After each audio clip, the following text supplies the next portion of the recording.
Deus, por a palavra do Senhor, diga amém. Como é bom, né, irmãos? Antes de eu entrar na palavra, tem um recadinho que o Gabriel pediu para me dar, da Rede Jovens, né? Terminou a série Stop. Agora, a semana que vem, nós vamos ter 3 semanas seguidas falando sobre adoração. E sábado agora que vem, às 19 horas, vai estar conosco ministrando, falando sobre adoração, o Tarsis Braga. Então ele é um convidado especial, vai estar aqui falando sobre adoração. Quantos adoradores temos aqui? Diga amém.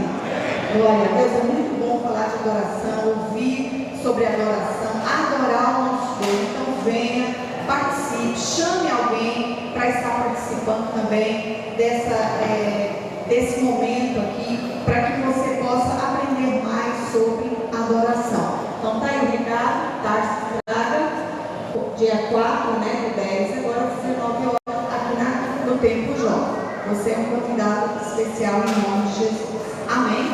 Glória a Deus.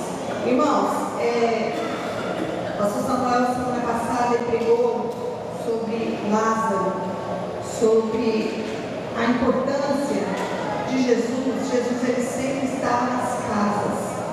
Jesus, ele sempre estava ali ministrando as famílias.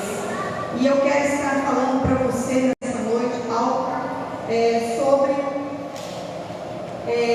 casas onde Jesus entrou e se revelou quem ele era.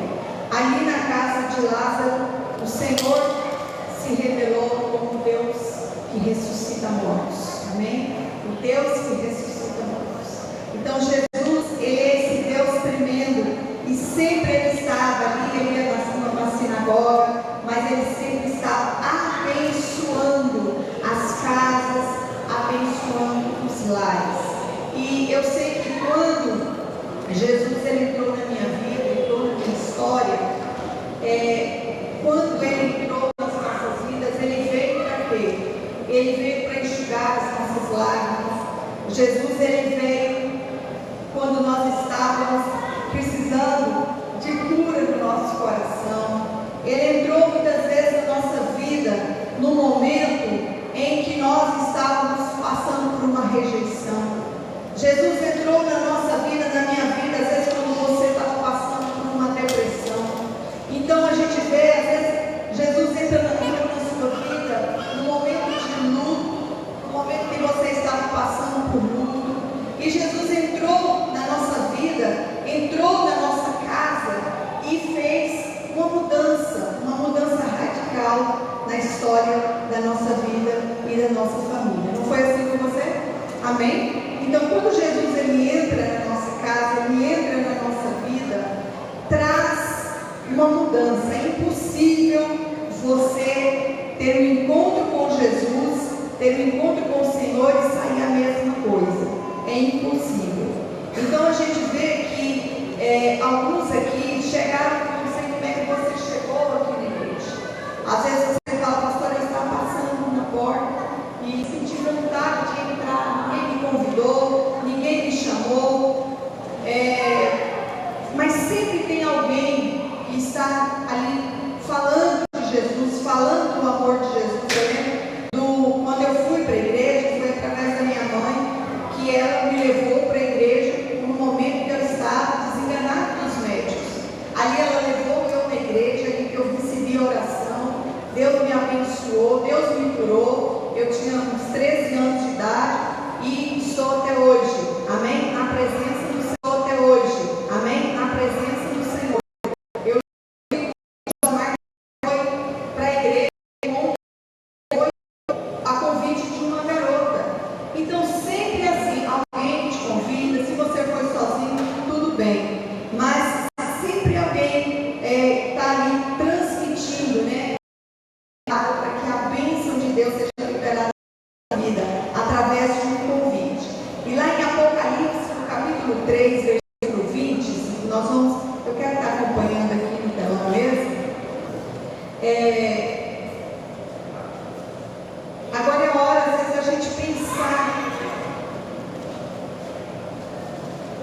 Se você foi abençoado, diz assim, vamos ler essa parte de Apocalipse, capítulo 3, Ó, eis que estou à porta e bato. Se alguém ouvir a minha voz e abrir a porta, entrarei e cearei com ele e ele comigo. Amém? O Senhor Jesus, Ele está sempre batendo na porta do nosso coração. Jesus, Ele está sempre batendo na porta da nossa casa.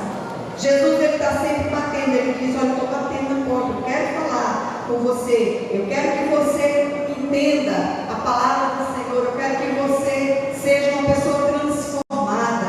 Agora, às vezes você fala assim: um dia Jesus entrou na minha casa. Um dia Jesus entrou na minha vida. Agora eu te pergunto: qual casa que o Senhor quer que você abençoe? Qual casa que o Senhor quer que você abençoe? Porque às vezes a nossa casa foi abençoada, mas você também, no momento que a sua vida, a sua casa foi abençoada, automaticamente você já tem um chamado, você já tem um propósito. Você não foi simplesmente chamado para você falar: eu fui chamado, amém, glória a Deus, aleluia. Não. Eu, até hoje, eu fiquei muito impactada com a morte daquele jovem, ali nos Estados Unidos, o Charles Kirk, que ele foi uma pessoa, um jovem, inclusive, que estava falando sobre resgatando a hombridade, né? Os meninos vão subir a montanha, vocês vão subir a montanha, né, irmão? A rua!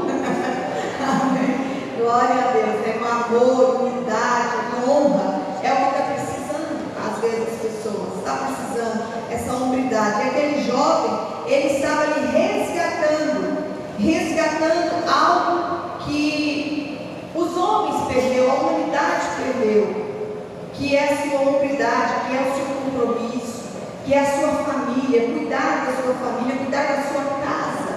E hoje em dia as pessoas, os homens, eles não estão se posicionando porque de uma certa forma a sociedade, né, o progressismo tem castrado literalmente essa unidade, tirado essa autoridade que tem. Então a gente vê que às vezes as casas não estão sendo abertas. Jesus não está sendo convidado para entrar na casa, porque eu fico feliz de ver que os homens aqui da igreja têm se levantado nesse propósito. Os homens aqui da igreja têm se levantado como sacerdotes, como pessoas que trazem a cobertura para a sua casa. E por que quantos lares, quantas famílias, quantas pessoas hoje estão vulneráveis? Porque essa função, ela ficou uma lacuna. E a gente precisa entender a importância dessa casa. E eu quero falar algumas casas que Jesus entrou aqui. Eu vejo que uma das casas que Jesus entrou, uma das casas ela tinha festa. Ela tinha uma grande festa. Outra casa tinha uma rejeição muito grande. Na outra casa tinha ali uma fronteira cultural. Tinha essa fronteira cultural. E a gente aprende muito com essa lição. Quando Jesus entra nessas casas, entra nessas famílias, e a gente aprende. Eu tenho certeza também, hoje, em nome de Jesus, que você vai sair daqui agradecido, porque Jesus entrou na sua vida. Amém? Você tem que ser agradecido. Por que Jesus entrou na sua vida? Eu tenho certeza que nós, quando Jesus nos chamou, é porque nós temos um chamado. Você tem uma missão. Amém? Você tem uma missão. Você foi chamado com essa missão. Então Jesus, ele entrou na nossa história, e a gente precisa de ser esse canal de bênção na vida de outras pessoas também. Jesus, ele entrou e se revelou para nós, e a gente precisa de entender isso. E essa primeira casa que eu vejo está lá no livro de João, no capítulo 2. Vamos lá ler João, no capítulo 2, que é essa casa que eu quero compartilhar, que Jesus entrou, que é a casa em Caná da Galileia. Vamos lá? João, capítulo 2. No terceiro dia houve um casamento em Caná da Galileia. A mãe de Jesus estava lá. Pode passar. Jesus e seus discípulos também haviam sido convidados para o casamento. Tendo acabado o vinho, a mãe de de Jesus lhe diz: eles não têm mais vinho. Jesus respondeu: o que temos nós em comum, mulher? A minha hora ainda não chegou. A sua mãe disse aos serviçais: façam tudo que ele mandar. Ali perto estavam 6 potes ou talhas de pedra, do tipo usado pelos judeus para as purificações cerimoniais. Em cada pote cabia entre 2 ou 3 metretas, mais ou menos 80 a 120 litros, cada pote daquele. E Jesus disse aos serviçais: enche os potes com água, e os encheram até a borda. Então Jesus lhes disse: agora levem um pouco ao encarregado da festa. E eles assim fizeram. E o encarregado da festa provou a água que fora transformada em vinho, sem saber de onde viera. Embora os serviçais que havia tirado a água soubesse disso, então chamou o noivo e disse: todo serve primeiro o melhor vinho, e depois que os convidados já beberam bastante, o vinho inferior é servido. Você, porém, guardou o melhor até agora. Amém? Feche os seus olhos. Senhor Deus Todo-Poderoso, vivifica essa palavra em nossas vidas, derrama da tua unção, da tua revelação, que nós possamos entender a nossa missão, nosso chamado.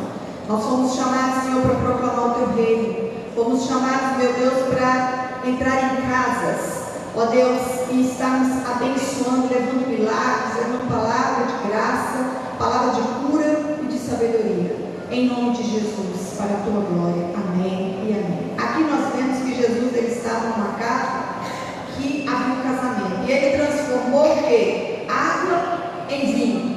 Eu disse para você, a Bíblia diz que os serviçais sabiam de onde vinha aquele vinho. Você viu? De onde que vem esse vinho? Os serviçais sabiam, mas o mestre da cerimônia não sabia. O mestre ali, o que experimentava ali o vinho, né? E a gente sabe que Jesus, ele pôde transformar a água em vinho. E quantos de nós fomos transformados também? Da água para o vinho. Você foi transformado também.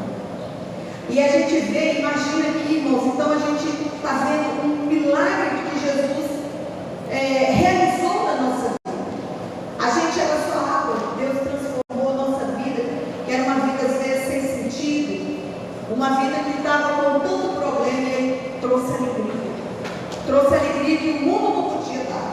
Então a gente vê que Ele transformou a nossa história. Agora eu fico imaginando uma festa de casamento, que só tem o quê? Uma festa de casamento só tem alegria, tem celebração, tem dança, justamente aí no casamento judaico.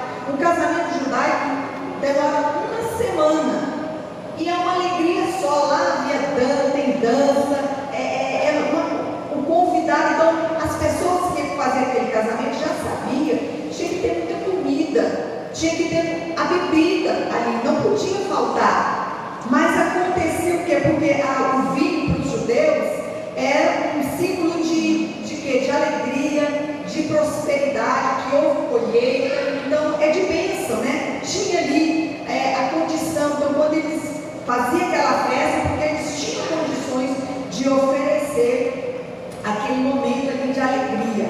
Agora você imagina que de repente veio uma notícia que o vinho acabou. Acabou o vinho. Como assim acabou?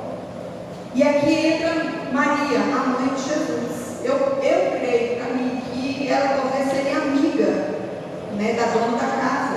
Eu penso, a gente fica conjecturando, né, irmão? A Bíblia não fala isso, mas a gente pensa que ela teve essa liberdade, ela ficou sabendo disso. Deve ser que a dona da casa chegou e falou: olha, acabou o vinho, acabou.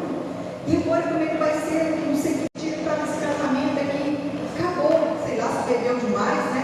Mas alguma coisa aconteceu, não foi tanto que precisava, e a mãe de Jesus ficou preocupada ali e disse assim: olha, eu sei, como Maria fez, eu sei o que você pode fazer, Jesus. Jesus, o vinho está acabando. Acorde essa família agora, porque eu sei. Ele falou: olha, o que eu tenho contigo, mulher? Não é a minha hora. Jesus não falou aquilo de uma forma pejorativa, mas Jesus, ele sabia a sua missão, e Maria também sabia. Tanto que ela chegou a Jesus, por quê? Porque ela sabia de onde ele veio. Maria sabia que quando o anjo visitou e falou, que ele, quando visitou a Maria e falou da sua vinda, ela sabia do poder que ele tinha. E ela olhou: Jesus, eu sei quem tu és, eu sei que o Senhor é capaz, e o Senhor não vai deixar esse povo sem alegria, o Senhor não vai deixar essa casa sem alegria, porque você veio para trazer alegria. Você não vai deixar que a vergonha venha sobre esse casamento, sobre esse momento tão sublime, tão tremendo para essa família, porque seria uma vergonha, seria um vexame. Aquela festa e aquele povo tudo celebrando, e faltar aquele elemento aí daquele casamento.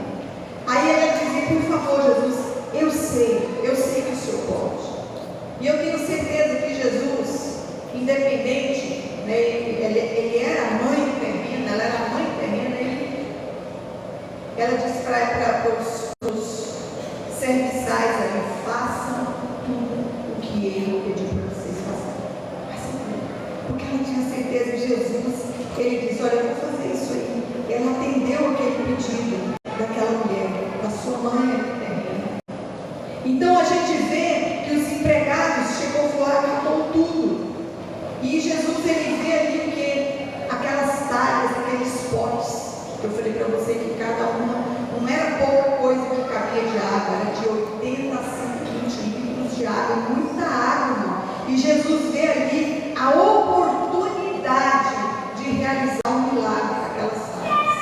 Mas você sabia que aquelas talhas eram talhas que eram, nós vemos aqui, para cerimônia. Elas não eram talhas ali limpinhas, eram para cerimônia, porque era para purificação. Chegava, vamos supor, chegava ali os convidados, pegava ali um balde, ou sei lá, pegava e se lavava com aquilo ali. Então aquela água não estava tão pura, como nós também não éramos tão puros.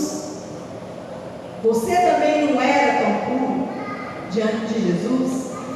Jesus teve que transformar a nossa impureza, trazer a pureza dele no nosso coração. E a gente vê que ele vem ali, pega aquela água, pede para encher aquelas talhas. Então não foi uma coisa tão fácil, foi uma coisa dispendiosa. E aqueles serviçais estão olhando para tudo aquilo, só olhando para tudo aquilo. Só quem estava olhando aquele milagre eram os serviçais. A festa estava continuando. E a Bíblia diz que Jesus, de repente, ele ora e transforma o vinho. Os serviçais viram aquilo ali, levam para aquele mestre da cerimônia e ele experimenta e diz assim: olha, isso é estranho, aconteceu algo diferente aqui. Geralmente vocês servem sempre um bom vinho primeiro, para depois, quando a pessoa estiver bem alegre, quer dizer, já está bem tontinha, nem percebe mais que está bebendo, né? Nem sabe a qualidade do vinho. Mas vocês fizeram diferente. Vocês guardaram o vinho, o melhor vinho para o final. Irmãos, essa história aqui de Jesus é a nossa história. Nós vemos que Jesus, ele percebeu a realidade daquela casa. E a realidade daquela casa é que a festa, ali sem aquele vinho, acabou a alegria. O vinho ali simbolizava a alegria. Então acabou a festa. E se acabasse o vinho, acabou a festa, acabou a esperança. Acabou ali, eles não sabiam onde ir, que vergonha, que vexame que ia ser. Falou: a festa era para ser uma semana, vai durar 3 dias, porque não tem mais vinho, acabou a comida. Irmãos, talvez hoje você está aqui porque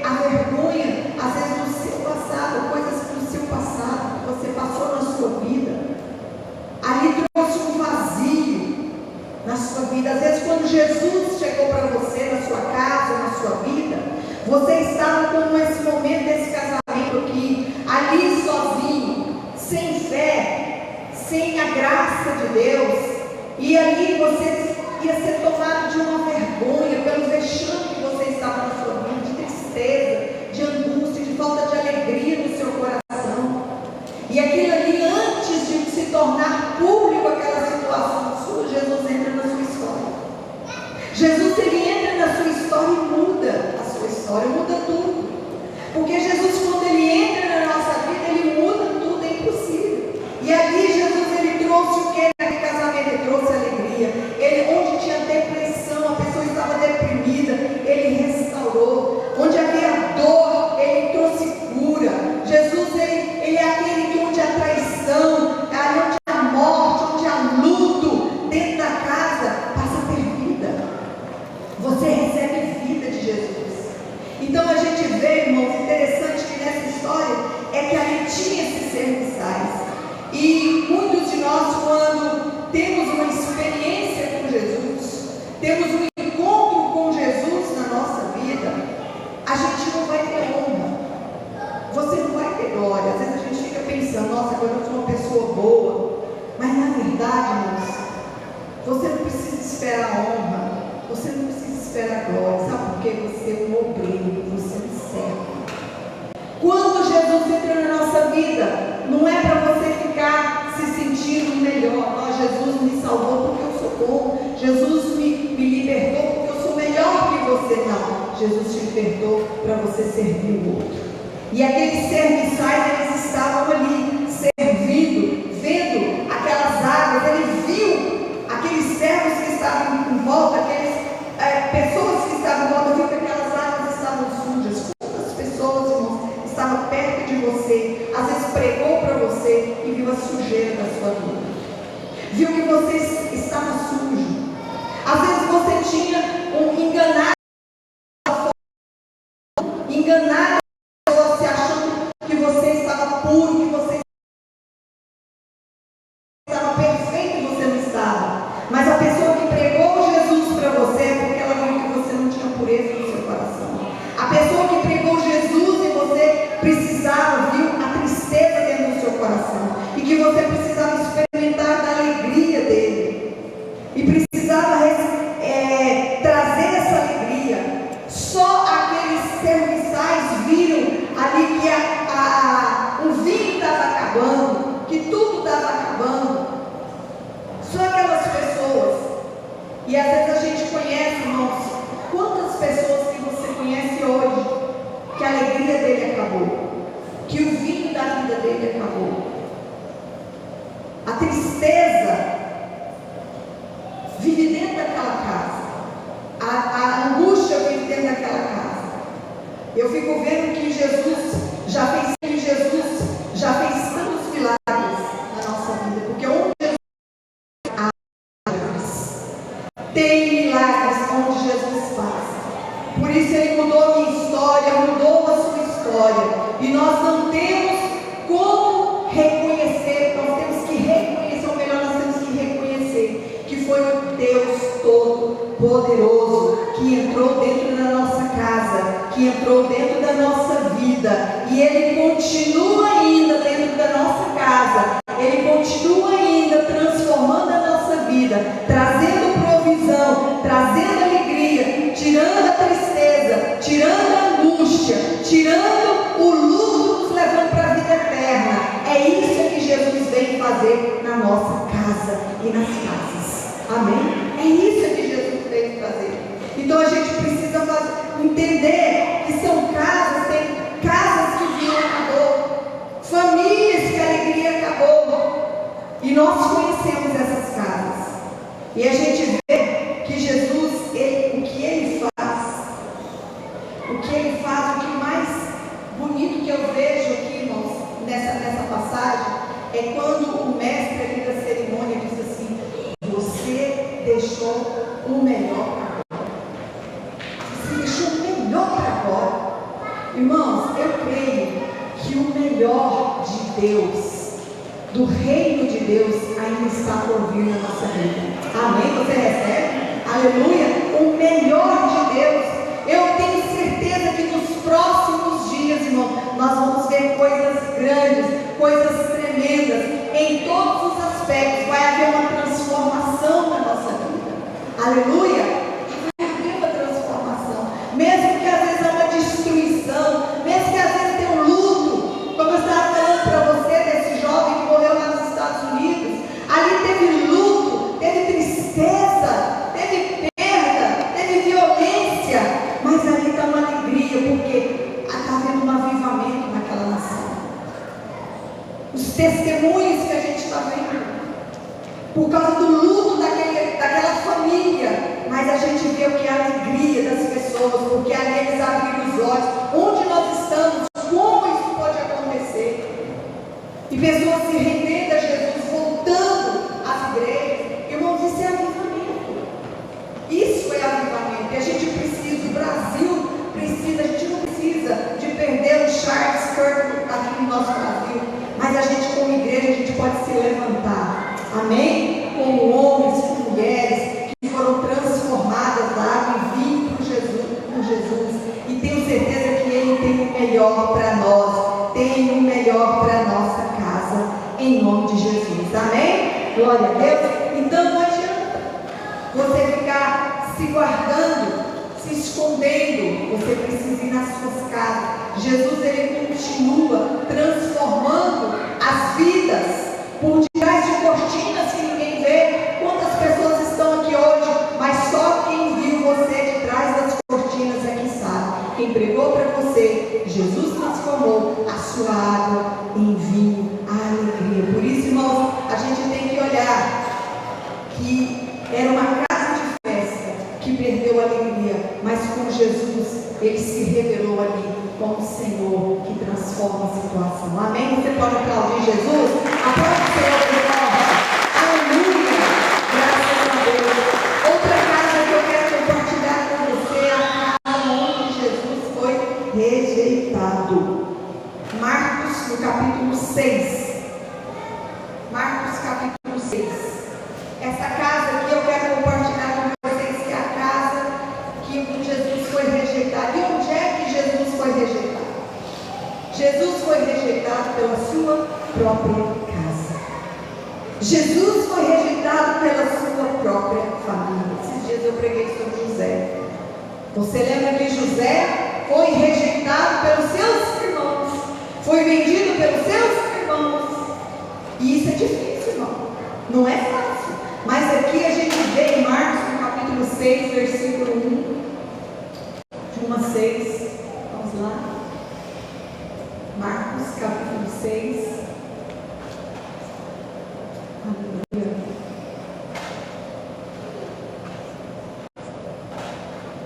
Apareça. Jesus saiu dali e foi para a sua cidade. Para onde Jesus foi? Para a sua cidade, acompanhado dos seus discípulos. Sempre Jesus dizia com a rica, né? Quando chegou o sábado, começou a ensinar na sinagoga, e muitos do que ouviam ficavam admirados. De onde lhe vêm essas coisas? Perguntavam. De que sabedoria é essa que lhe foi dada? E este poder para realizar milagres? Não é este o carpinteiro, filho de Maria, e irmão de Tiago, José, Judas e Simão? Não estão aqui conosco as suas irmãs?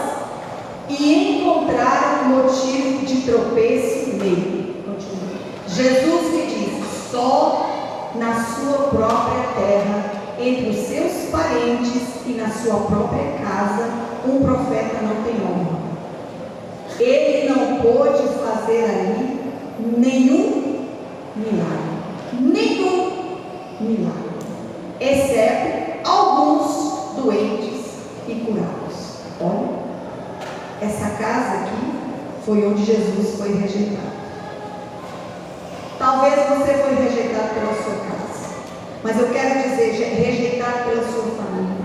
Mas eu vejo nessa passagem aqui, quando eu estava lendo essa passagem, eu vejo que Jesus aqui nos ensina que a rejeição, ela não define quem nós somos. Amém? A rejeição não define quem você é. Ah, eu sou assim porque eu fui rejeitado. Não. Aqui nós vemos que essa casa aqui, Jesus sai de uma casa que tinha uma festa, e a gente vai para uma casa que tinha o quê? Incredulidade. Tinha incredulidade. E a gente vai para essa casa onde o coração dessas pessoas estavam duros, coração endurecido. Eles não perceberam que estava por trás daquilo ali de Jesus, da simplicidade de Jesus. E aí Jesus ele volta para a sua cidade, onde ele nasceu, com todos os que o conheciam ali como um. E ele foi conhecido ali como o filho do carpinteiro. E quando Jesus, ali nessa sinagoga, que é como se fosse uma igreja, ele lê Isaías ali naquela sinagoga, ele ia lá a Torá, que era no sábado, e sempre no sábado é como se fosse assim, um dia de culto, né? A sinagoga ali estava cheia de pessoas, e ele entra, abre ali a Torá, ali o rolo ali dos pergaminhos ali da Torá, e ele começa a ler Isaías 61, e ali ele começa a dizer, declarar aquilo ali. E aí, essa passagem, depois você pode ler em casa, fala sobre a vida do Messias, sobre a vida do Filho de Deus. E aí, quando ele termina de falar aquela passagem, ele fecha aquela Torá, ele fecha e ele fala assim: olha, sabe o que é isso aqui que eu acabei de ler para você? Isso aqui, essa palavra aqui está falando sobre mim. É sobre mim que ele está falando, que a Isaías está falando. E aquelas pessoas olharam aquilo como heresia. Como é que pode? Você é filho do carpinteiro. Você é filho de José, filho de Maria, filho de você. Seus irmãos, suas irmãs. Tem gente que acha que Jesus não tinha irmão, né? Esses dias atrás minha mãe foi na casa da irmã dela, na católica e tal. Aí falando que Maria não teve mais filhos. Maria teve outros filhos. Jesus teve outros irmãos, vindo de José e de Maria. Aí essa passagem aqui fala: olha, não são os seus irmãos. E você está dizendo, Jesus ele tinha outros irmãos, que você é o Messias. A Bíblia diz nessa passagem que eles ficaram tão irados que eles queriam jogar Jesus. A sinagoga era mais ou menos assim, perto do precipício. Eles queriam jogar Jesus do precipício. De tão incrédulo, de tão duro de coração que estava. A incredulidade era tão dura, foi algo tão pesado que aconteceu ali, na cidade de Nazaré, que a Bíblia diz que ele não pôde fazer nenhum milagre. Nenhum milagre. Sabe por que às vezes não acontecem milagres na nossa vida? A nossa incredulidade, a nossa dureza de coração, os nossos questionamentos, a dureza de coração impede os milagres de Jesus. Será que Jesus pode fazer isso na minha vida? Será que Jesus pode converter o meu marido? Será que Jesus pode transformar aquela pessoa que é tão dura, que é tão vil, tão negativa? Será que Deus pode? E a gente endurece o nosso coração. Irmão, aí até Jesus ficou escandalizado com a incredulidade daquele povo. Nazaré, irmão, era uma cidade, uma vila tão difícil, mas tão difícil, que depois, se você quiser ler na sua casa, lá em João, capítulo 1, versículo 46, fala quando alguém falou para Natanael, falou assim: olha, Jesus o Cristo vem lá de Nazaré, ele diz: porventura, pode ter alguma coisa boa de Nazaré? Tem coisa boa lá? Não tem coisa boa. Aí eu pergunto: porventura, pode alguma coisa boa vir do jardim de Getsemane? Eita! Porventura, pode vir alguma coisa boa de Aparecida de Goiânia? Pode vir alguma coisa boa da filha da dona Olinda, da Leni? Pode vir alguma coisa boa de lá?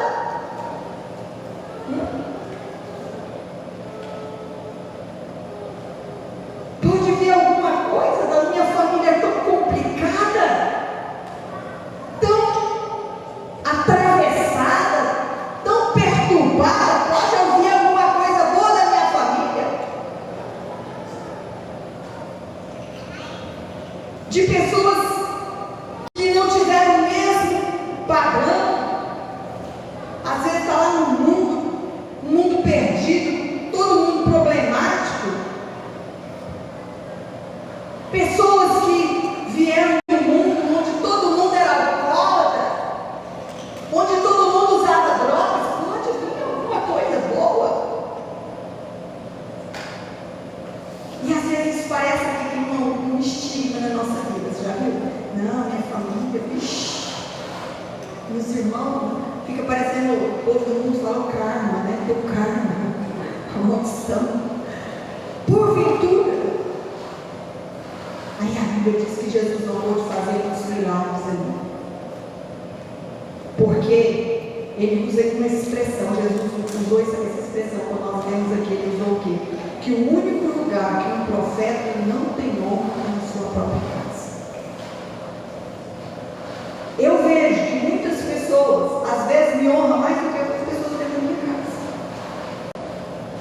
Por quê? Porque às vezes eles veem as minhas falhas, eles veem os meus defeitos, e aquilo ali acaba contando uma credibilidade das pessoas.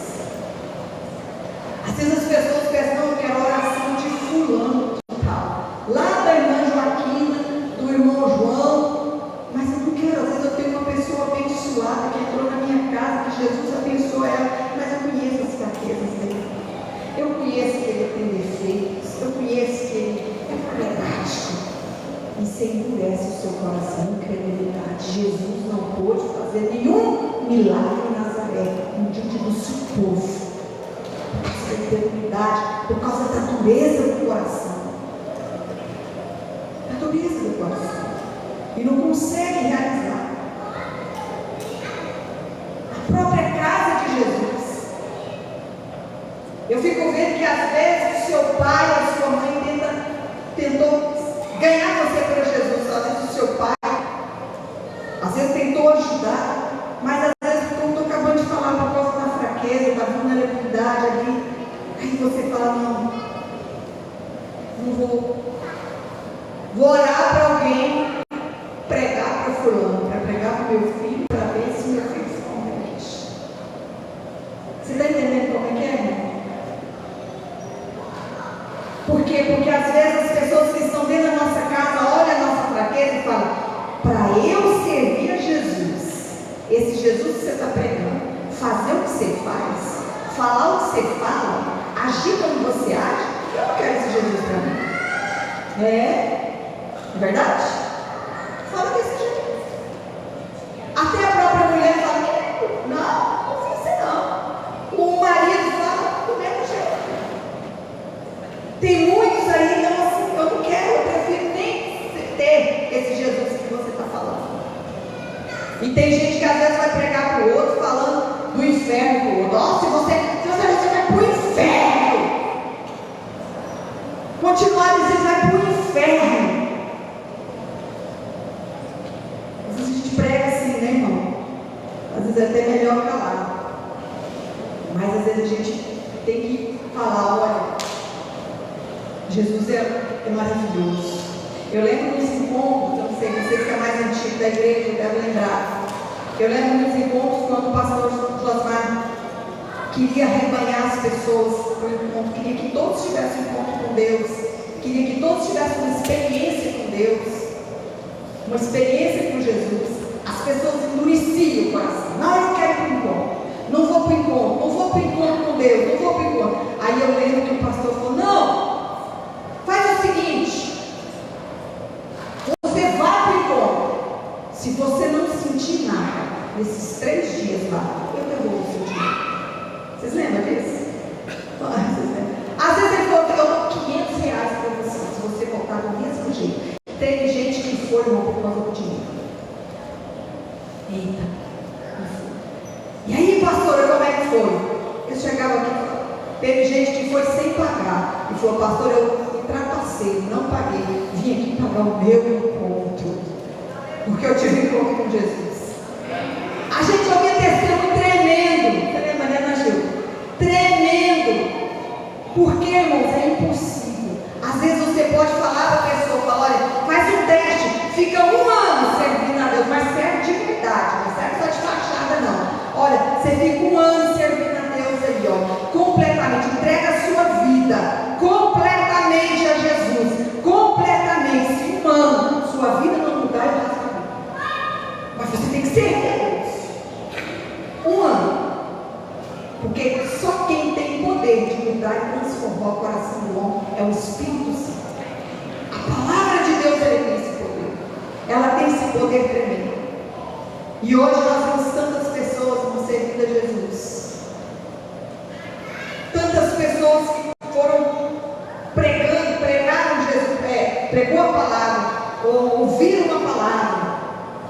Às vezes nem foi da sua casa que pregou, mas quando ele aceitou Jesus, ele foi na sua casa, porque quando as pessoas iam para o encontro, às vezes chegavam tão fervorosos, que eles chegavam, queria pregar para todo mundo da família. A gente sempre avisava, a gente foi lá no encontro, falou, quem passou pelo encontro com Deus, ficou 3 dias aqui nessa chácara, ouvindo a palavra de Deus, sendo ministrado, foi você, porque a sua família está do mesmo jeito. Quem mudou foi você. Você não pensa que seu pai mudou, você vai chegar lá, abraçar, vai achar um pai diferente. Não, ele continua. Olha lá que ele vai piorar, porque ele vai ver a sua mudança e não vai gostar. Você está entendendo como é que é forte, irmão? Esses dias eu falei com um jovem que foi para o encontro com Deus, e ele chegando lá no encontro com Deus, ele foi tão impactado, tão abençoado, que a primeira coisa que ele chegou foi pegar assim, eles eram muito abençoados, eles pegaram assim, aquelas coisas do mundo, e ele tinha um monte de camisinha,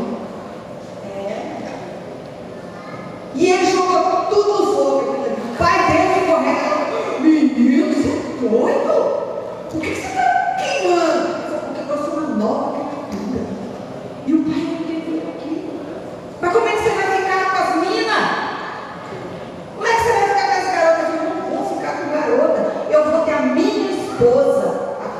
Eu quero a minha mulher. E ele ficou escandalizado, o pai dele. Uma mudança radical. Então, irmãos, é isso que Jesus faz. As pessoas da sua própria casa, elas não acreditam em você, elas não vão acreditar em você. E a última casa que eu vejo aqui foi em Marcos capítulo 7, versículo 4. Vamos lá, para a gente finalizar e orar.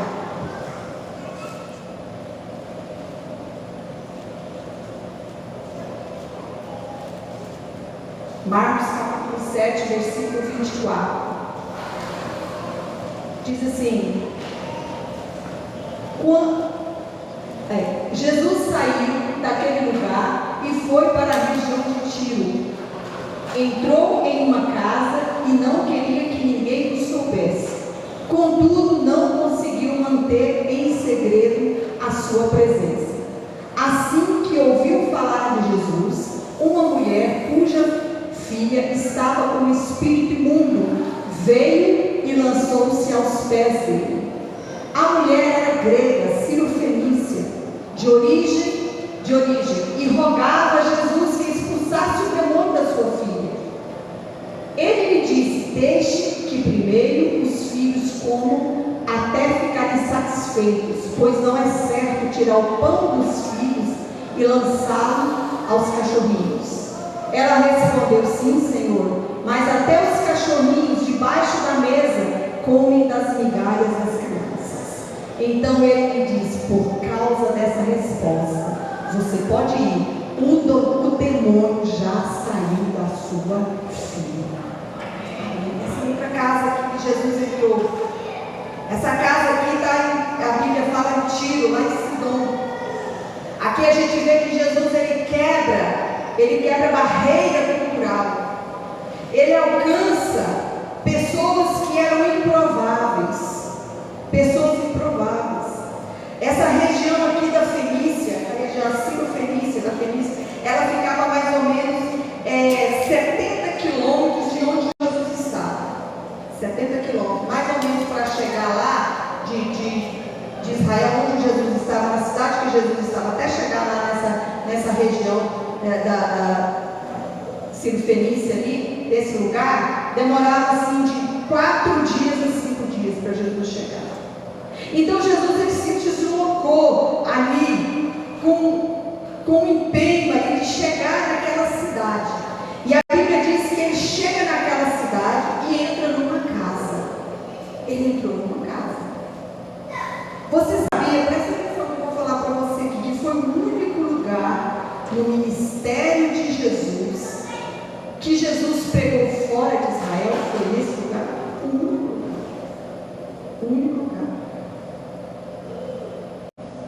Jesus nunca pregou em outro lugar que não fosse lá em Israel, mas o único lugar foi nesse local. A Bíblia diz que eles eram gentios e os discípulos estavam juntos. E nessas cidades não professavam a fé dos judeus, não professavam a fé dos judeus. A Bíblia diz que eles eram idólatras. Interessante que se você ler lá em Mateus, eu não lembro bem qual é o capítulo, quando fala sobre isso aí, fala que ela não usa esse termo, sirofenícia, mas usa mulher cananeia. Usa esse aí. Então, era dos cananeus. Então, essa mulher era uma região ali onde servia muitos deuses, que não era o Deus de Israel. E Jesus entrou nessa casa e ele não queria que ninguém soubesse que ele estava lá. Jesus sempre estava ali, né? Secretamente, porque ele tinha um propósito ali. Mas essa história aqui, eu fico vendo até que ela confronta a nossa visão em Cristo. Porque a gente vê assim um Jesus abençoado, um Jesus amoroso, um Jesus que morreu na cruz por nós, né? Um Jesus que eu leio na Bíblia ali, né? E é tão diferente quando a gente vê essa resposta, que essa mulher chega para Jesus e fala assim: olha, eu estou aqui, sabe por quê, Senhor? Porque eu estou com uma filha endemoniada, ela está debaixo de espírito imundo. Irmão, pensa o sofrimento de um filho endemoniado, de um filho possesso, e a filha dela estava possessa de espírito imundo. Ele diz: por favor, Senhor, eu sei que o Senhor pode curar, eu sei que o Senhor pode mudar. Que diferença lá da família dele, né? Aqui está num lugar onde é um ambiente pesado, um ambiente idólatra, e ali ela crê. E Jesus olha para aquela mulher e fala: eu não vou deixar de dar comida para os meus filhos e deixar tirada a comida dos meus filhos para lançar os cachorrinhos. É confrontador isso, né? Eu fico vendo que sempre Jesus tinha um comportamento diferente de um com o outro. Sabe por quê, irmão, que Jesus faz isso? Porque Jesus conhece o coração de todos. Às vezes Jesus ele trabalhou no seu coração de uma maneira, porque Jesus conhece o teu coração. Às vezes fala assim: nossa, mas eu não sofri tanto como fulano sofreu para receber Jesus. Mas porque Jesus conhecia o coração do outro, conhecia o teu coração. E aqui a gente olha nesse contexto aqui, que aquela região ali dos judeus, a Bíblia diz que era considerada como cães. Cães. A gente fala: oh meu Deus, por que é? Nações das cidades. Tudo tem um motivo na Bíblia. Por que está falando cães aí? Irmãos, aquele povo era tão cruel, era o Hamas de hoje. Esse povo cruel, eles eram cruel. A Bíblia diz que eles sacrificavam os seus filhos nos altares. Tanto que aquele povo era encapetado, era cão. Ele fala: fulano parece estar com cão no couro. Era isso aí que era o povo daquela cidade. Era o cão. E aí a gente vê que, não se engane aqui, a gente olha às vezes nesse contexto aqui antigo, mas é a mesma coisa hoje. Às vezes as nações ao redor de Israel naquele tempo sacrificavam seus filhos ao Deus Moloque. E aquilo ali era abominável. As mulheres ali, elas tinham seus cultos, elas eram prostitutas cultuais, elas se prostituíam no altar, sacrificavam, havia sacrifícios de sangue. Por isso que os judeus chamavam todos aqueles que não professavam a fé de Israel, a fé de cães. E às vezes a gente vê que Jesus vai nesse lugar ali para mudar e estabelecer o reino ali, fora da sua missão. Porque aí depois ele deixa aquela missão para os gentios para Paulo. E Jesus sai dali, anda 70 quilômetros, entra naquela casa e deixa o evangelho dentro daquela casa, uma marca naquela casa. Mas pastora, por que Jesus tratou aquela mulher daquela forma? Eu fui estudar a Bíblia, eu fui ler a Bíblia, eu fui procurar estudar ali algumas coisas, né, na palavra, fazer uma análise daquela realidade. Eu fiquei imaginando, pensei assim: olha, só pode ser que Jesus estava provocando a fé daquela mulher. Irmãos, às vezes você está passando por alguma coisa, Jesus está provocando a sua fé. Agora, interessante uma coisa, presta atenção, já estou finalizando. Que Jesus ele não fala para ela: Ele falou assim, olha, não é lícito pegar e dar para o cão, mas fala para os cachorrinhos. Ela falou, os cachorrinhos.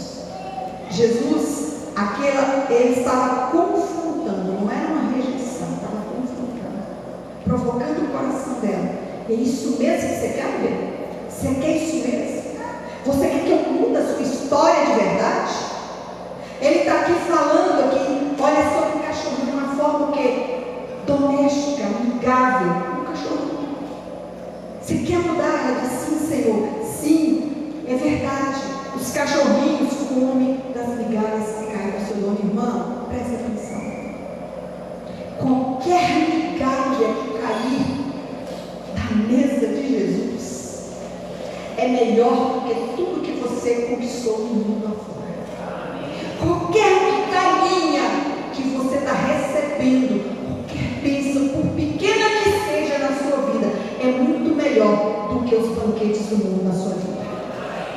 Então você seja grato quando Jesus dá uma migalhinha para você. Seja agradecido a Ele, eu estou satisfeito. Ouve, por quê? Porque, irmão, é pouquinho, Senhor, é pouquinho, mas isso aqui é importante para mim. Irmãos, você tem que entender isso. Você tem que viver essa história. Quantas pessoas que às vezes você está tentando falar do amor de Jesus para elas não estão tentando, não estão entendendo. Mas eu quero dizer para você que aquela mulher disse, olha, o pouquinho que o Senhor tem para me dar já é o suficiente. O pouquinho que o Senhor me der já é o suficiente.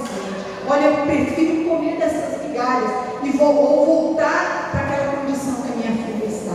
Irmão, hoje, mesmo que você não esteja ali naquela mesa, no banquete, mas se for uma migalha, aproveita isso, porque aquela migalha fez a diferença na vida daquela mulher. A Bíblia diz que quando ela voltou para casa, a filha dela estava sentada na cama, no lugar de descanso, estava descansando, porque uma pessoa endemoniada, ela não tem descanso, uma pessoa que tem endemoniada, ela não tem paz. Ela não conseguiu ter paz, aquela criança. Mudou a história, mudou a nossa história. Jesus também mudou a nossa história. E eu quero finalizar agora, entregando essa missão para você hoje, para você ser grato por tudo aquilo que Jesus fez na sua vida.